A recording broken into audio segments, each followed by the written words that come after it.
welcome. Thank you so much. কেমন আছে Raiganj?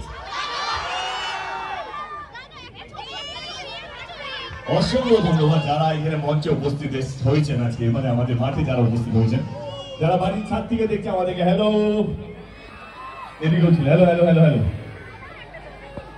Hello hello, thank you so much. আমি কথা দিয়েছিলাম খাদানের সময় যদি খাদান হিট হয় রায়গঞ্জে, তো আমি আবার আসবো আমার পরবর্তী ছবিতে, আমার পরবর্তী টিমকে নিয়ে। আমি আমার কথা মতো চলে এলাম আমার রঘু ডাকাতের টিমকে নিয়ে। তার জন্য আমি বলবো কি এই পুরো ক্রেডিটটা যায় আপনাদের। আপনারা এতটা ভালোবাসা দিয়েছেন, এতটা আশীর্বাদ করেছেন যে শুধু খাদান নয়, ধূমকেতুও ফাটিয়ে চলে যায় এখানে। এবং আমি কথা দিয়েছিলাম আমার ছবির প্রথম শো বাংলায় রায়গঞ্জ থেকে শুরু হবে, আর সেই কথা আমি দেখে চলেছি। খাদানে আমাদের প্রথম শো বাংলায় ছিল 2টোর সময়, রাত 2টোর প্রথম শো, সেটা রায়গঞ্জেই হয়েছে। এবং ধূমকেতুতেও প্রথম শো রায়গঞ্জে হয়েছে। এবং আমার পরের ছবি রঘু ডাকাত, তারও প্রথম শো রায়গঞ্জ থেকেই শুরু হবে, এই কথা দিয়ে গেলাম। কিন্তু একটাই কথা বলবো, এবারে শুধু একটা ছবি হবে না, কারণ রঘু ডাকাত এমন একটা ছবি আমার মনে হয় বাংলা ছবির ইতিহাসে হয়নি। এই সাহসটা পেয়েছি শুধুমাত্র আপনাদের জন্য। মন খুলে আজকে কথা বলছি। খাদান সত্যি আমি ভয়ে ছিলাম, কারণ তখন আমি প্রজাপতি প্রধান, কখনো বাঘাযতীন করছিলাম। আমার খাদান নিয়েই আমার যাত্রা শুরু, খাদানের মতো ছবি নিয়ে, কমার্শিয়াল মাস মশালা ফিল্ম, যেখানে নাচ আছে। একটু আগে আমরা চ্যালেঞ্জ নিবিনা সালা বা পরাণ চায় জলিয়া হোক, মালারে হোক, বা যে যে গানগুলো বেঁধেছে এই পপুলার জোনের ছবি দিয়েই দেবকে দেব বলে হয়েছে। কিন্তু মানুষের টেস্ট পাল্টেছে, আমরা অনেক বেশি শহর কেন্দ্রিক হয়ে যাচ্ছিলাম, সেটাও সত্যি, সেটা অন্যায় না কিছু। আমার মনে হয় যেখানে ব্যবসা প্রডিউসাররা অ্যাক্টররা সেইভাবেই কাজটা করবে। কিন্তু না, খাদানের আগে আমার মনে হয়েছিল কি না, আমাকে আবার পুনর্যুগে ফিরে যেতে হবে। আমাকে যারা দেব বানিয়েছে, সে রায়গঞ্জ হোক, কালকে আমরা মালদাতে ছিলাম, বালুরঘাটে ছিলাম, শিলিগুড়িতে যাবো, বা বহরমপুর বা বাংলার প্রত্যেকটা ডিস্ট্রিক্ট, কলকাতা শুধু নয়, তাদের কাছে আমাকে যেতে হবে তাদের মতো করে ছবি নিয়ে। খাদান যেভাবে আপনারা ব্লকবাস্টার করেছেন, ইতিহাস তৈরি করেছেন, শুধুমাত্র ক্রেডিট যায় আপনাদের। আমরা তো পরিশ্রম করার জন্যই জন্মেছি, আমাদের কর্মই হচ্ছে আমরা এইটুকুই জানি সিনেমা কিভাবে বানাতে হয়। কিন্তু সিনেমা শুধু একা বানালে হবে না, তার জন্য দর্শক লাগে। আপনারা হই হই করে খাদান দেখেছেন, শুধু খাদান নয়, অসংখ্যটা ছবি দেখেছেন। আমি কথা দিয়েছিলাম যদি খাদান ভালো চলে, আমি তার থেকে অনেক গুণ বেশি ভালো ছবি নিয়ে আসবো আমার পরের ছবিতে। আপনারা রেকর্ড করেন, আপনাদের মোবাইলে আমি দেখতেই পাচ্ছি সবাই রেকর্ড করছি। আমি কথা দিয়ে গেলাম যদি আপনাদের রঘু ডাকাত ভালো না লাগে, আমি তাহলে এরকম ধরনের ছবি করবো না, কারণ এতটা ভালো ছবি আপনারা আমার মনে হয় না বাংলা ছবি ইতিহাসে দেখেছেন। রঘু ডাকাত এমন একটা চরিত্র, এমন একজন মানুষ যেটা আমরা ছোটবেলা থেকে প্রত্যেকটা জেনারেশন শুনে এসেছি যে রঘু ডাকাতের মতো একটা ডাকাত ছিল। প্রত্যেকটা দশকে একটা রঘু ডাকাত। যখন আমি আর ধ্রুবদা বা আমাদের রাইটার যিনি আছেন সৌগতদা, আমরা তিনজনে যখন রিসার্চ করছিলাম, আমরা পেলাম প্রত্যেকটা দশকে একটা রঘু ডাকাত আছে। কেউ বলে রঘু ডাকাত পুরুলিয়া থাকতো, কেউ বলে মুর্শিদাবাদে থাকতো, বর্ধমানে, মানে এইসব জায়গা কেন বলা হচ্ছে, এখানে প্রত্যেকটা ডিস্ট্রিক্টে একটা রঘু ডাকাতের কালী মন্দির আছে। আমরা এরকম মন্দিরও পেয়েছি যেখানে কালীমাকে চেন দিয়ে বেঁধে রাখা আছে। কারণটা জানতে পারলাম যে ডাকাতরা তখন বলতো মাকে চেন দিয়ে বেঁধে না রাখলে মা পালিয়ে যাবে, মাকে ধরে রাখার জন্য ইতিহাসে এই সবও আছে। রিসার্চ করতে করতে আমরা অজস্র নথি পেলাম। দায়িত্বটা অনেক বেশি ছিল, কারণ রঘু ডাকাত এমন একজন আইকনিক ক্যারেক্টার, ইতিহাস আমাদেরকে মাফ করবে না যদি আমরা ঠিকঠাক জাস্টিফাই না করি। এটাও সত্যি যে রঘু ডাকাত ফিকশন না সত্যি না কাল্পনিক একটা চরিত্র কেউ জানে না, ইতিহাসে কোথাও কোনো তথ্য নেই। ডাকাত যেহেতু আমাদের পশ্চিমবঙ্গে একটা ডাকাতি কালচার ছিল, ডাকাত মানে এটা নয় কে খারাপ মানুষ। তখনকার দিনে জমিদারের সময় এই ডাকাতরাই গরিব মানুষকে বাঁচিয়ে রেখেছিল। যেই জমিদাররা জোর করে, আমাদের ছবিটা যেহেতু নীল বিদ্রোহ নিয়ে, নীল চাষ নিয়ে, তখনকার জমিদাররা জোর জস্তি করে জমি নিয়ে নেওয়া হতো, আর সেই জমিতে নীল চাষ করা হতো। আপনারা অনেকেই জানেন বা অনেকেই জানেন না, তখনকার দিনে যদি একবার জমিতে নীল চাষ করা হয়, সেই জমিতে আর কোনো চাষ হবে না, পুরো ল্যান্ডটাই ইনফার্টাইল হয়ে যাবে। তো সেই জায়গা থেকে রঘু ডাকাতের মতন ডাকাতিরা বা বিপ্লবীরা প্রথম প্রতিবাদ শুরু করে। যখন আমরা রিসার্চ করছিলাম তখন আমার মনে হলো যে এমন একজন চরিত্র, তার নামে ছবি বা তাকে নিয়ে ছবি, তো আমাদের দায়িত্ব অনেক বেশি ছিল। আমি ধ্রুবদা বাদ দিয়ে এই যে অনির্বাণের চরিত্রটা এত দারুণ একটা চরিত্র বেরোলো, আমার মনে হলো যে বাংলার শ্রেষ্ঠ অভিনেতাকে আমার চাই এই ছবিটার মধ্যে। আমি অনির্বাণকে ফোন করি, অনির্বাণ করি, আমি জানি না অনির্বাণ আমাকে হ্যাঁ বলবে কি বলবেন, আমি সত্যি জানতাম না। আমি একদিন ওকে ফোন করি যে ভাই এরকম একটা চরিত্র, এই চরিত্রটা তুমি ছাড়া কাউকে ভাবতে পারছি না, তোমাকে ছাড়া পারবো না। এবং ও গল্পটা শুনে বললো কি আমি তার বিকেলে জানাচ্ছি, বাকিটা আমার মুখে শুনতে চাই। বিকেল কটা থেকে শুরু হয়? যখন শুরু হয়েছিল তখনই জানিয়েছিলাম যে এই ছবিতে আমি আসি। আমি দেবের সঙ্গে, এটা হয়তো জানেন যে আমরা দুজনই পশ্চিম মেদিনীপুরের লোক, আর আমার প্রথম ছবি, প্রথম বাংলা ছবি, আমি থিয়েটার করতাম রায়গঞ্জে, অনেকেই জানেন আমি থিয়েটার করি, থিয়েটার করতাম। আমার প্রথম ছবি বাংলা ছবি দেবের সঙ্গে আসি, এবং তারপরে আমি একটা ছোট চরিত্র অভিনয় করি ধ্রুব ব্যানার্জির পরিচালনায় গোলন্দাজ, সেখানেও দেবের সঙ্গে। কিন্তু এই চরিত্রটা সত্যি মানে আমি দেবের কাছে কৃতজ্ঞ, শ্রীকান্ত মহতার কাছে, ধ্রুবদার কাছে, সবার কাছে কৃতজ্ঞ যে এই চরিত্রটা আমাকে দেওয়ার জন্য। আমি আজ পর্যন্ত যা যা চরিত্র অভিনয় করেছি, ডেফিনেটলি এইটা আমার কাছে একটা অন্যরকম গোল্ডেন ক্যারেক্টার হয়ে থাকবে, মানে আমার পুরো আমার মনে গেঁথে থাকবে এই চরিত্র, এবং আমি আশা করি যে আপনাদের মনেও গেঁথে থাকবে। ছবিটা দেখার পর সেটা বোঝা যাবে। ঠিক আছে, thank you, thank you so much. আবার বলছি, রঘুনাথ এমন একটা ছবি যেখানে প্রত্যেক কটার চরিত্র আমার স্বপ্নের চরিত্র। একদিন হঠাৎ করে মনে হলো কি রঘুর টেনে, রঘুর ডেরার মধ্যে এমন একটা মহিলা দরকার যেটা রঘুর বন্ধু, রঘুর সমস্ত কিছু, রঘু ওকে ছাড়া কোনো কাজ করে, রঘুকে এতটাই ভরসা করে। আমি ধ্রুবদাকে বললাম ভাই এরকম একটা, ধ্রুবদা আমি একটা চরিত্র ভাবছি, তোমার কি মনে হয়? ধ্রুবদা এবং সৌগতদা সঙ্গে সঙ্গে হ্যাঁ বলে, এবং তার নেক্সট ফোনটা আমি যাকে করি তার নাম হচ্ছে সোহিনী সরকার।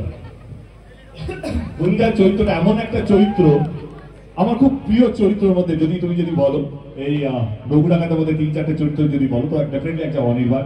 গুঞ্জা হচ্ছে সেকেন্ড বেস্ট ক্যারেক্টার আমার এই ছবিটার মধ্যে, যে একদম নির্ভয়, যে রঘুর শ্যাডো, যে রঘুর গায়ে যদি গুলি লাগে সে এসে দাঁড়াবে, এতটাই শক্তিশালী, এতটাই একটা পাওয়ারফুল ক্যারেক্টার। আমি চোখ বন্ধ করে অন্য কোনো অ্যাক্ট্রেসের নাম দেখতেই পাচ্ছিলাম না। And I am very grateful সোহিনীকে যখন ফোন করি, আজকে সোহিনী সেই ছবির part.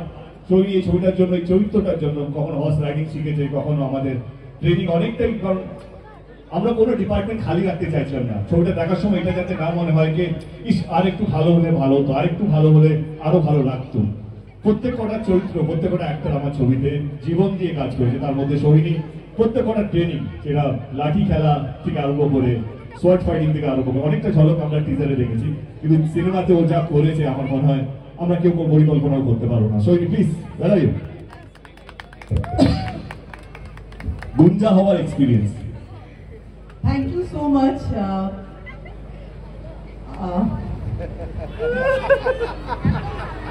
I love you too. Thank you so much, Dev. দেবের সাথে আমার অনেকগুলো ছবি নিয়ে কথা হয়েছে। কি কি ছবি নিয়ে কথা হয়েছে সেটা যদি ইন্টারভিউতে বলবো তখন শুনতে পারবেন। সবটাই না বলেছে, কিন্তু এই ছবিটার কথা যখন প্রথমবার, এই ছবিটার অনেকদিন ধরে একটা প্ল্যানিং চলছিল, শুনছিলাম ইন্ডাস্ট্রির একজন মেম্বার হয়ে যে এরকম একটা ছবি হবে, যে একটা খুব বড় ছবি হবে, বুঝতেই পারছি এসবিএফ, শ্রীকান্ত মহতা, ধ্রুবদা, দেব, সবাই যখন এই 3-4টে মাথা যখন একসাথে হয় তখন সবসময় একটা বড় কিছুর জন্য সবাই অপেক্ষা করে। মানে যেমন আপনারাও অপেক্ষা করেন, সেরকম ইন্ডাস্ট্রির মানুষ হয়ে আমরাও অপেক্ষা করি যে নতুন কি, এবার নতুন কি অ্যানাউন্স হতে চলেছে। এবার সেই রকম একটা ছবি পার হতে পেরে থ্যাংক ইউ সো মাচ। আর দেব আমাকে নিজে ফোন করে বলে যে এরকম একটা হবে ছবি, তুই শোন, আমার মনে হয় তোর ভালো লাগবে। আর ছবিতে যখনই আমাকে ফার্স্ট বলেছে যে অ্যাকশন আছে, তখনই আমি মনে মনেই হ্যাঁ করে দিয়েছি। তাও যেমন একটু তো বলতে হয় আর কি, যে একটু স্ক্রিপ্টটা শুনি, একটু তো ভাও খেতে হয় নাকি, প্রথমেই হ্যাঁ বলে দেবো, আচ্ছা ঠিক আছে হ্যাঁ দেখছি, একটু শুনছি, আচ্ছা ঠিক আছে বাকিরা ফোন করুক, স্ক্রিপ্টটা কি। কিন্তু স্ক্রিপ্টটা যখন আমি শুনলাম সিরিয়াসলি আমি ভাবলাম যে এটা কি করে অ্যাচিভ করা যাবে, মানে অপূর্ব একটা স্ক্রিপ্ট, এরকম ভাবে কি করে একটা বাংলা এরকম ভাবে ছবি হবে, এত বড় বাজেটের ছবি কিভাবে পসিবল। কিন্তু সেটা পসিবল যখন খাদানের মতো ছবি সাকসেস পায়, যখন রঘুরামের মতো ছবি আপনাদের জন্য সাকসেস হবে। আমি এখনো ফিউচার টেন্সেই বলছি হবে, তার কারণ আপনারা সবাই জানে। Thank you so much. আমার ধন্যবাদ দেওয়ার ছাড়া আর কোনো উপায় নেই। আর আমাকে সাপোর্ট করেছি, এটা আমাকে ইদিকা দুজনকেই। মানে আমি বলি, আমরা কেউ যদি রঘুডাঙ্গা যদি ধ্রুবদা প্রযোজক লেখে পার্ট 2, যদি আমি গ্যারান্টি দিয়ে বলছি, আমরা হয় কেউ না থাকলাম কিন্তু সৈনী সরকার থাকবেন রঘুডাঙ্গাতে যদি পার্ট 2 থাকে। ওকে বাঁচিয়ে রেখে দেবো ছবি জুড়ে। ও হয়তো একমাত্র সূত্র যে রঘুডাঙ্গার পার্ট 2 হওয়ার যোগ্যতা আছে।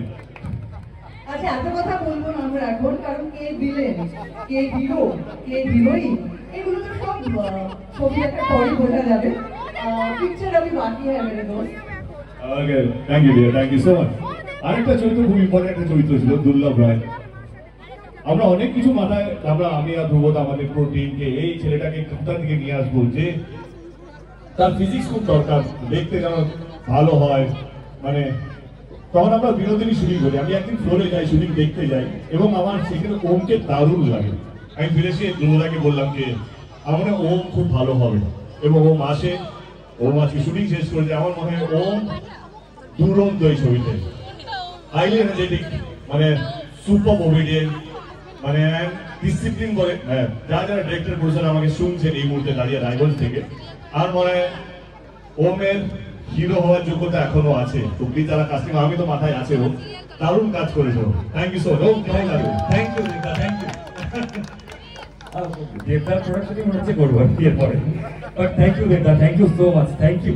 মানে তুমি ছাড়া এই সুযোগটা কখনোই পসিবল হতো না, এবং শুধুমাত্র সুযোগ দেওয়া নেই মা, অন ফ্লোর তুমি যেভাবে দুর্লভ চরিত্রটাকে বিল্ড আপ করেছো, এবং ধ্রুবদা, আমি চিরকৃতজ্ঞ তোমাদের দুজনের কাছে। Thank you so much, thank you. এই চরিত্রটা, দুর্লভ রায় চরিত্র, আমি আজীবন মাথায় তুলে রাখবো। এরকম ভাবে প্রেজেন্টেশন, এরকম ছবি, আর সেই ছবিকে তোমরা এত বড় সেলিব্রেশন বানিয়ে দিয়েছো। সো থ্যাংক ইউ, তোমাদেরকে অসংখ্য ধন্যবাদ। আর দেবদা, তোমাকে যতবার থ্যাংক ইউ জানাবো ততবার কম পড়বে। থ্যাংক ইউ ভাই, থ্যাংক ইউ সো মাচ। আর একটা চরিত্র, সৌদামিনী চরিত্রটা যখন আমরা আলোচনা করছিলাম, আমি জাস্ট একবারই বলতাম এই সৌদামিনী চরিত্রটা ছেড়ে দাও, কারণ আমি চোখের সামনে যাকে দেখতে পাচ্ছি সে এইটা ছাড়া আমি আর কাউকে দেখতে পাচ্ছি না। ধ্রুবদা তখন হ্যাঁ না বলছিল আর কি, না একটু অন্য হইলেন না, ঠিক আছে চলো, তো তাই হোক। আমার এখনো মনে আছে ছবির ফার্স্ট শেডিউলের পর ধ্রুবদা এসে আমাকে একটাই কথা বলেছিল। সৌদা কি বলেছিল তুমি মনে পড়ছে না, একটু বলে দাও। আমি সত্যি এর আগে ইতিকার কোনো অভিনয় দেখিনি। মিথ্যা কথা কেন বলবো বলুন তো? দেব আমাকে বলেছিল ধ্রুবদা সৌদামিনী, আমি কিন্তু বলছি ইতিকা ছাড়া কাউকে দেখতে পাচ্ছি না।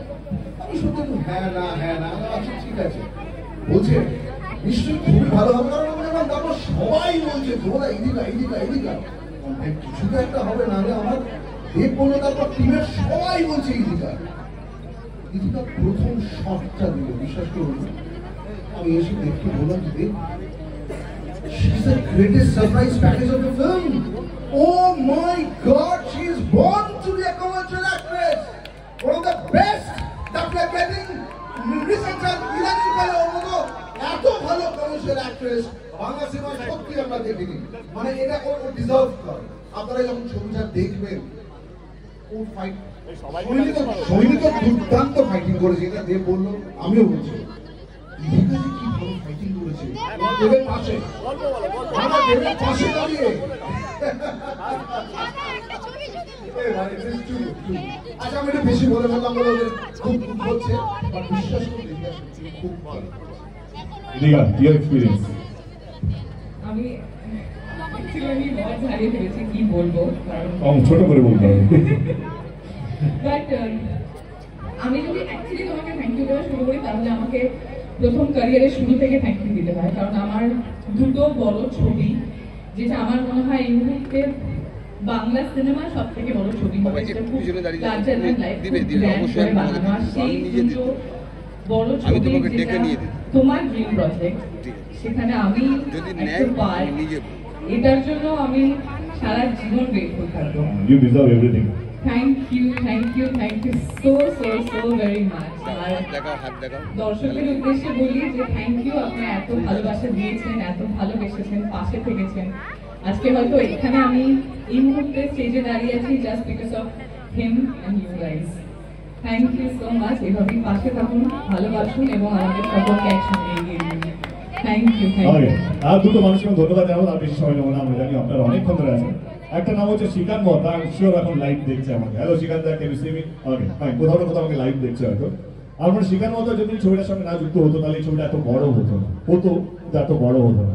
লাভ ইউ শ্রীকান্দা and SDF social Shri Venkateswara and আরেকটা মানুষ যে 4 বছর ধরে ক্যাপ্টেন অফ দ্য শিপ আগলে রেখেছিল ছবিটাকে, মনের মধ্যে জেদ ধরেছিল কি ছবিটাকে একদিন আমি করবোই। তার নাম হচ্ছে ধ্রুব ব্যানার্জি, নাম একদম উপর ধ্রুবদা। How is the Josh? Are you all? How is the Josh? এটুকু কথা দিচ্ছি, আবার বলছি সপরিবারে আসুন, নিরাশ হবেন না। ওরা সকলে যা করেছে ছবিটাতে, দেব যা করেছে, অনির্বাণ যা করেছে, বাকি সকলে, আপনারা নিরাশ হবেন না, সবাই আসুন পুজোদের অভিজ্ঞতা করতে। Okay guys, thank you so much. Raghunath কি হচ্ছে এই পুজোয়? এক সেকেন্ড সব হয়েছে ভাই, বাবার হয়নি শুধু। কি রে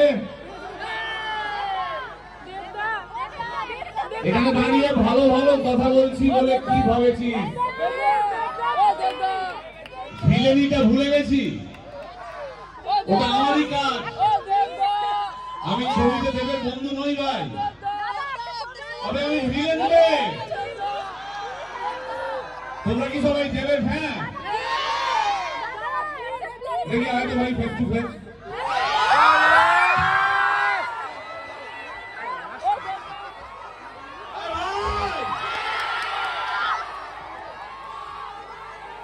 আচ্ছা ঠিক আছে, শান্ত ছোট একটা গল্প বলার আছে ভাই।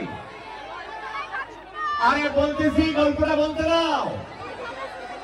আরে দুইটা বন্ধুর কথা হচ্ছে, বুঝলা? একজন বলছে আমার কাছে একটা তামার খনি আছে, তুমি নিবা? অন্য লোক বলছে তামার খনি নিয়ে কি করব, কোনো লাভ নাই ভাই। তখন অন্য বন্ধুটা বলছে আমার কাছে একটা রূপার খনি আছে, তুমি নিবা? তখন অন্য বন্ধুটা বলছে হ্যাঁ রূপার খনি নিতেও পারি, কিন্তু এই শালা ভন্দা বিলাই এত চোর চারিদিকে চুরি করে নিবে গো। তারপরে সেই বন্ধু আরো লোক দেখানোর জন্য বলছে আমার কাছে একটা সোনার খনি আছে, নিবা? তোমার কাছে যদি একটা সোনার খনি থাকে নিবা তো? ওই পেছনে স্টেজে যে দাঁড়িয়ে আছে সে সোনার খনি আছে রে। একবার একসাথে রঘু রঘু রঘু রঘু রঘু রঘু রঘু রঘু নিয়ে আগুন সাথে দাঁড়া তুই খাড়া হাতে, বিপদ তারিণী আমাদের।